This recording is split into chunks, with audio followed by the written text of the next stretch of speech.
শিখবি না, নতুন কিছু শেখাচ্ছি সেটা শিখবি না, সবসময় মাতব্বরি করতেই হবে তোকে। আমি তো শিখবো। এটা কি গাছপালা নাকি? অদ্ভুত তো। এটা আমি পড়াতে পারি পাচক মশাই, আপনি পড়তে পারেন না। আমি পারি না, আমি পারি না। নতুন স্টাইল, নতুন স্টাইল। তুলুন আবার কি? তুই ছাড়। ওদিকে ওদিকে মুখ ঘোরা দিকে। ঠিক করে আমি করে খুলে যাবে কিন্তু, নইলে কিচ্ছু খুলবে না। হলো হয়েছে? হ্যাঁ। দেখি এবার এটা।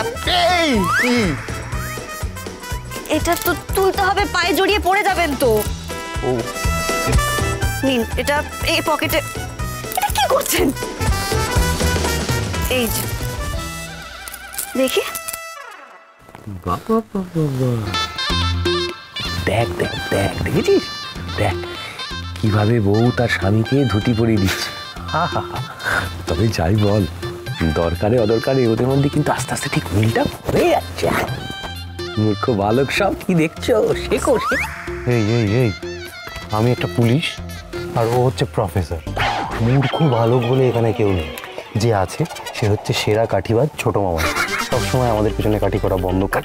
একবার প্র্যাকটিক্যালি ভাব, এই যে ধুতিটা পড়ছে ব্রো, মালকোচাটা যদি সামলাতে না পারে, যদি একটা হোঁচট খায়, তখন তাদের কেলেঙ্কারি কাণ্ড হবে। তখন কি কিচ্ছু হবে না, হাবি হাবি কথা বলা বন্ধ করো। কিচ্ছু নাও তো হতে পারে, কিন্তু নাও তো হতে পারে।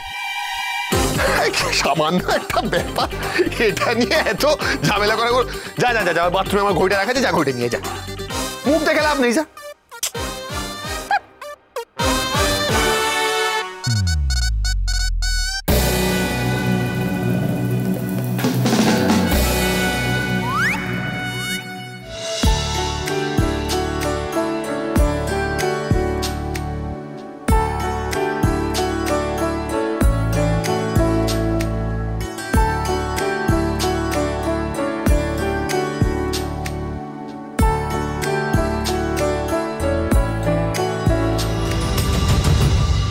কতবার বলেছি খাটে তোয়ালে না রাখতে।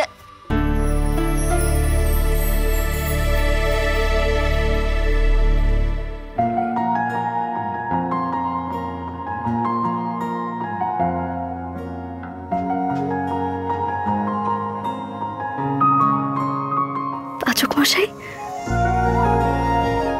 এটা কি আপনি আমার জন্য এখানে রেখে গেছেন?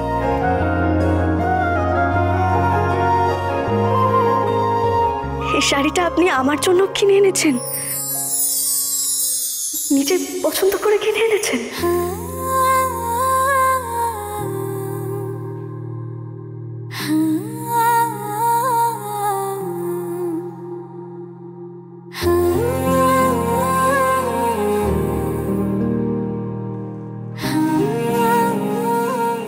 জানেন তো পাচক মশাই,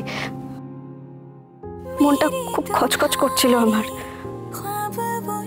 কর্তা দিদা বলেছিল যে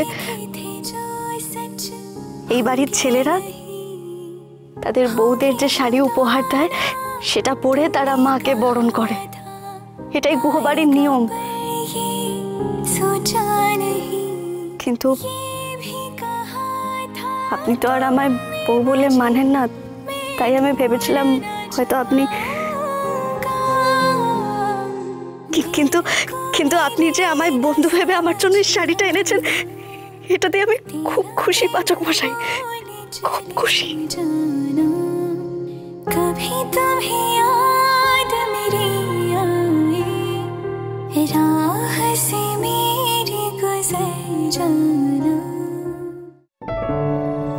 শশী, শশী, আরে সকল, আরে পুজো তো একদিনও এলে না এবার।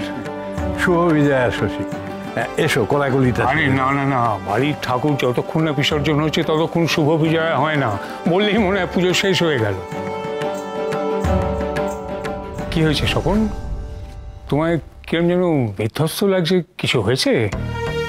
শশী, আমি কলেজে ভিআরএস এর কাগজপত্র সব জমা দিয়ে দিলাম। সে কি, এখনই রিটায়ার করবে কেন? আরে তোমার মতন শিক্ষক কত ছাত্রছাত্রীদের সমৃদ্ধ করতে পারে। আমার কাছ থেকে ছাত্রছাত্রীরা আর কি সমৃদ্ধ হবে শশী?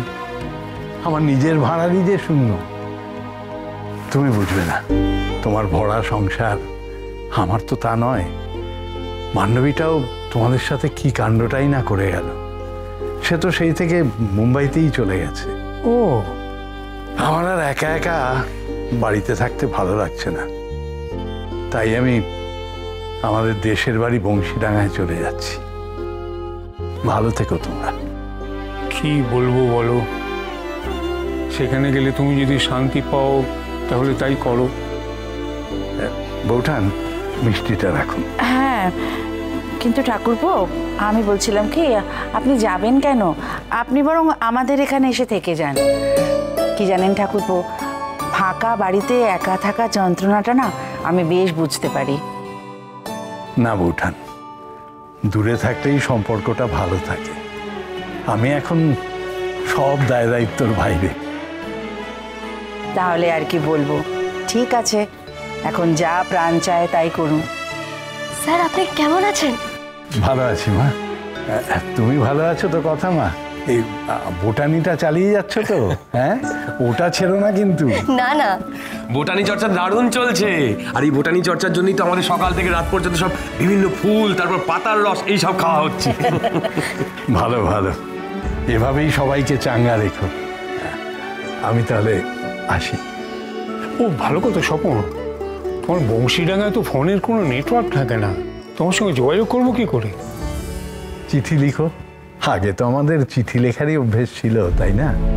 তা ছিল, দেখো মাও আজ ফিরে যাবেন, আর তুমি এরকম একটা খারাপ খবর দিলে, একেবারে চিঠি লেখার দূরত্বে চলে যাচ্ছ। আসি গো, একটা গাড়ি ঠিক করেছি, সে আবার বাড়িতে এসে অপেক্ষা করবে। চললাম। এসো, সাবধানে থেকো। ভালো থেকো তোমরা। কি হয়েছে বাবা? উনি দেশের বাড়ি চলে যাচ্ছেন, চাকরি থেকে রিটায়ার করে গেছেন। ও আচ্ছা কর্তা দাদু, আমরাও কিন্তু মাঝে মাঝে ওনার দেশের বাড়ি চলে যেতেই পারি। হ্যাঁ হ্যাঁ, তা তো পারি।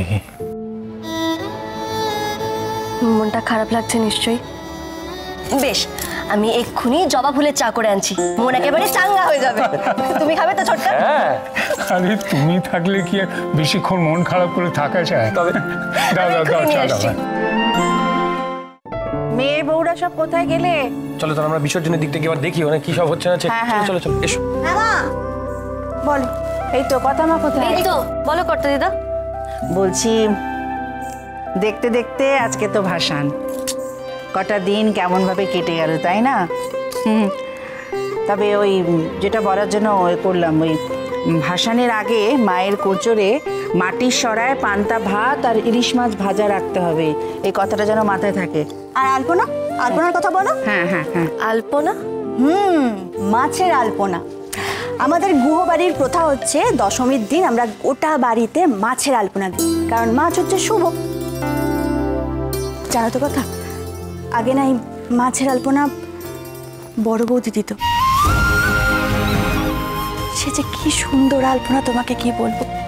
আমরা এখন আলপনা দিই বটে, কিন্তু বড় বৌদির মতন হয় না। বড় বৌদি না একটা বিশেষ ধরনের মাছের আলপনা দিত, এত অপূর্ব, দেখলে একেবারে চোখ জুড়িয়ে যাবে। আর যদি বড় বৌদির সবকিছু মনে থাকতো তাহলে হয়তো।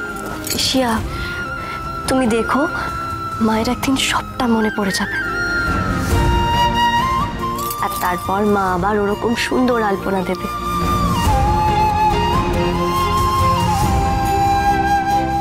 কথা মা, আমি একটু আলপনা দেবো গো।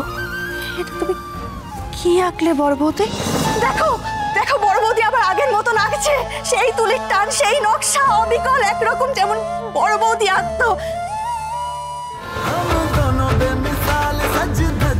कमाल बाहें डाले हुए बाहों में जो नाचे, ढिंढोरा बाजे